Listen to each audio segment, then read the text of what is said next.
Kunut subuh adalah perkara yang dikhilafkan oleh para ulama. Kita tahu mazhab Syafi'i menyatakan kunut subuh sunnah. Sementara kalau kita pelajari secara sanad, bahwasanya sanad hadis yang menyatakan disunahkannya kunut subuh, sanadnya lemah, tidak bisa dijadikan dalil. Tetapi ini masalah khilafiyah yang muktabar, khilafiyah yang kuat.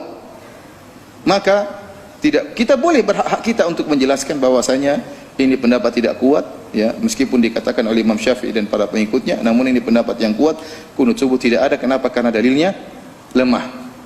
Cuma sampai tahapan itu, tidak boleh kemudian kita mengatakan sesat, bodoh kunut subuh, ngawur, tidak boleh seperti itu. Haram. Manhaj Ahlussunnah mengatakan tidak boleh seperti itu. Oleh karenanya perhatikan bagaimana Imam Ahmad yang menyatakan tidak sunnah kunut subuh, dia menyatakan orang yang sholat di belakang imam yang kunut ikut kunut subuh. Ini fatwa mungkin asing, namun antum harus tahu, ya, bahwasanya Imam Ahmad yang beliau menyatakan kunut subuh tidak dianjurkan, menyelisihi gurunya Imam Syafi'i. Dia menyatakan barang siapa yang sholat di belakang orang yang kunut ikut kunut subuh. Kenapa? Ini masalah khilafiyah, dan antum posisinya sebagai makmum maka ikut imam pada masalah-masalah ijtihadiyah. Beda kalau imamnya sholat asarnya 5 rakaat, ya jangan diikuti. Ini masalah jelas, tidak boleh. Sekarang masalah kunut subuh, masalah ijtihadiyah, dan ini berat terkadang bagi sebagian kita yang terbiasa menyelisih imam, menyangka kunut subuh itu bid'ah. Maka kalau kita ikut begini berarti ikut apa? Terjerumus dalam bid'ah. Padahal tidak demikian. Bahkan saya tidak menemukan perkataan Imam Ahmad menyatakan bahwasanya hal itu adalah bid'ah. Cuma dia mengatakan tidak sunnah, bahwasanya yang sholat di belakangnya silakan mengikuti. Dan ini juga yang difatwakan oleh Syekhul Islam Ibnu Taimiyah rahimahullah dalam Majmu' Fatawa. Beliau mengingkari kunut subuh, artinya beliau tidak menerima kunut subuh. Kunut subuh menurut beliau tidak sunnah. Tetapi beliau sendiri menyuruh orang untuk ikut kunut subuh di belakang imam yang kunut kalau posisi dia sebagai makmum.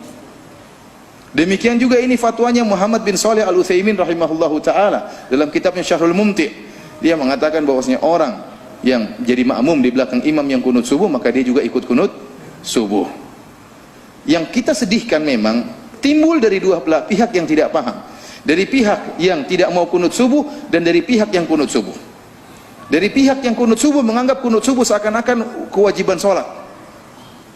Kalau tidak kunut subuh seakan-akan sholatnya tidak sah, kurang. Dan ini juga salah. Padahal Imam Syafi'i tidak pernah mengatakan wajib. Paling maksimal hukum kunut subuh hanyalah sunnah, tidak sampai pada derajat apa? Wajib. Sementara kita dapatkan sebagian orang Indonesia, nggak tahu di Malaysia ya, kalau imamnya tidak kunut subuh dia tidak mau sholat di situ. Bahkan kalau imamnya tidak kunut subuh dia sholat ulang. Bahkan imamnya kalau tidak kunut subuh dia bilang subhanallah, subhanallah. Imam juga bingung, seakan-akan suatu perkara yang apa? Yang wajib. Ini pun keliru. Orang seperti ini biasanya berubah kalau sudah hajian. Kalau sudah pergi haji dilihat Syekh Sudes tidak kunut subuh, bingung dia. Dia mau bilang subhanallah tidak kedengaran, terlalu jauh. Bingung bagaimana coba? Apakah jutaan orang sholat tidak sah semua? Apakah jutaan orang semua sholat tidak sah di belakang Imam Syekh Sudes yang tidak kunut subuh? Dan ada yang nekat, imamnya tidak kunut subuh, dia kunut subuh sendiri. Ini salah seperti ini. Imam Syafi'i tidak pernah mengajarkan demikian. Oleh karena saya mengatakan salah dari dua pihak. Pihak pertama, orang yang kunut subuh, kita bilang silakan kalau kau kunut subuh, kau yakini mazhab Syafi'i, kita hargai. Namun menurut saya kau hargai juga pendapat saya. Pendapat saya bahwasanya tidak sunnah. Kalau kau silakan. Bahkan di antara penghargaan saya yang mengatakan tidak sunnah, saya kalau jadi makmum di belakang engkau, saya juga ikut kunut. Sebagai bentuk penghargaan saya kepada masalah ini. Sebaliknya juga dari pihak yang lain yang menganggap kunut subuh tidak sunnah, maka menjadikan orang yang kunut subuh seakan-akan solatnya rendah, solatnya hina, tidak solat itu tidak benar, sama. Mengatakan orang tersebut ahlul bid'ah, ini tidak benar. Ini masalah khilafiyah, tidak sampai pada tingkatan apa?